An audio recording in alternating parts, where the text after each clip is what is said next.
The battle for Harmony Hills.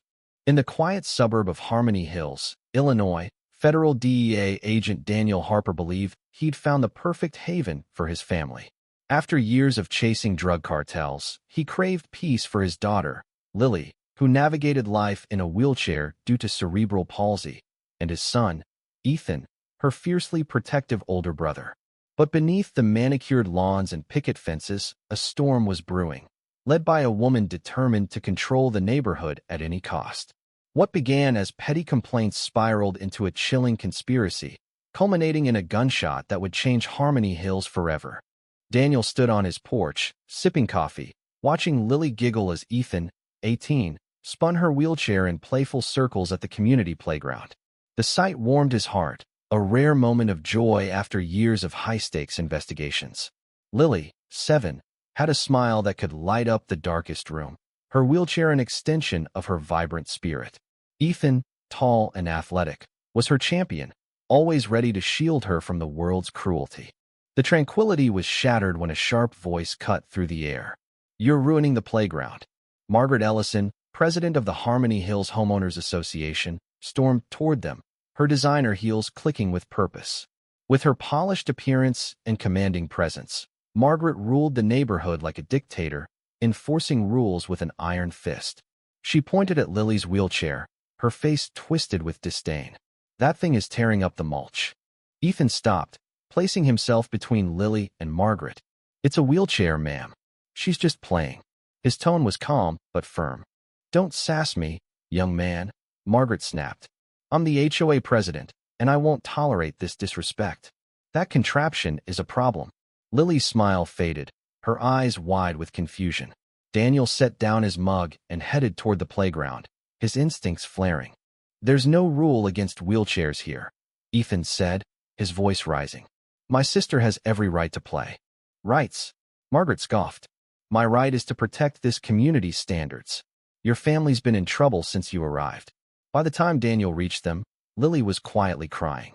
He knelt beside her, wiping her tears, his voice steady. "Is there a problem, Ms. Ellison?" Margaret smirked.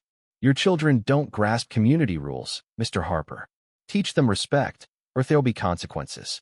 She turned and strode away, leaving a chill in her wake. That night, Daniel pored over the HOA bylaws. Margaret had power, but no rule banned wheelchairs in public spaces. He reassured Lily, "You belong here, sweetheart." But Margaret's hostility was just the beginning. Over the next weeks, Margaret's campaign intensified. Formal HOA letters arrived, citing violations. The wheelchair ramp Daniel built for Lily was unauthorized. Their lawn was unkempt. Even their mailbox was non-compliant. Each letter felt personal, targeting their presence. Daniel, citing the Americans with Disabilities Act, responded with legal arguments. But Margaret's replies grew venomous, accusing them of disrupting neighborhood aesthetics. At dinner, Daniel's wife, Claire, a pediatric therapist, voiced her exhaustion. "She's targeting us, Dan. This isn't about rules." Ethan, frustrated, slammed his fork down. "She's a racist bully, Dad. She hates us because we're not her kind of people." Lily looked up, worried. "Are we in trouble?" "No, honey," Daniel said, squeezing her hand. "Some people just need to learn kindness." But privately, he sensed danger. Margaret's obsession was crossing into something sinister. Neighbors began noticing. Rosa Martinez, a retired teacher next door, shared her run-ins with Margaret, who'd criticized her gaudy rose garden. The Patel family was fined for their kids' sidewalk chalk art, while the O'Connors, an elderly couple, faced penalties for their improperly angled flagpole. Yet the Thompsons, a white family, reported no issues, revealing Margaret's bias. Daniel started documenting everything: letters, confrontations, neighbor testimonies, building a case as only a federal agent could. Margaret grew bolder, shadowing Lily and Ethan at the playground, her arms crossed, her glare hostile. "You're making people uncomfortable," she told Ethan one day as he pushed Lily's swing. "This is a family neighborhood, not a circus." Lily whispered, "Are we too loud?" Ethan reassured her, but Margaret pulled out her phone, documenting them. Daniel, watching from across the street, intervened. "They're just swinging, Miss Ellison."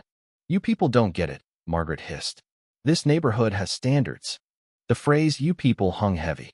Daniel's jaw tightened, but he ended the exchange, sensing her unraveling. At an HOA meeting, Margaret's true motives surfaced. Addressing 40 residents, she displayed photos of violations: Lily's ramp, Rose's garden, the Patel's chalk art. "Certain families threaten our community's values," she declared. When Rosa challenged her, Margaret sneered. "Families with disruptive accommodations and defiant children don't belong." Daniel stood. "Are you saying disabled kids aren't welcome?" The room tensed. Margaret doubled down. "Accommodations shouldn't ruin everyone's quality of life." Neighbors erupted, some outraged, others nodding in agreement. Daniel recorded it all. Digging deeper, Daniel uncovered a conspiracy. Margaret's husband, Gregory Ellison, a real estate attorney, worked for Summit Properties, a firm buying Harmony Hills homes at bargain prices. The targeted families: minorities, the elderly, those with disabilities, sold after relentless HOA harassment. The Harpers' home was on their list.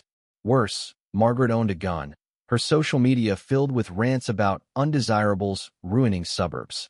Neighbors reported seeing a pistol in her purse during arguments. Daniel alerted his DEA colleague, Agent Laura Bennett, who traced Margaret's firearms. One was illegally purchased, tied to a stolen batch. Financial records showed Summit paying Margaret consulting fees after each forced sale. "This is racketeering," Daniel told Claire. "If we move, she wins, and the next family suffers." Margaret's behavior turned erratic. She parked outside their home, snapping photos, and trespassed in Rose's yard, inspecting her fence. A city code enforcement notice falsely claimed Daniel's ramp was unpermitted, a clear abuse of Margaret's local government connection.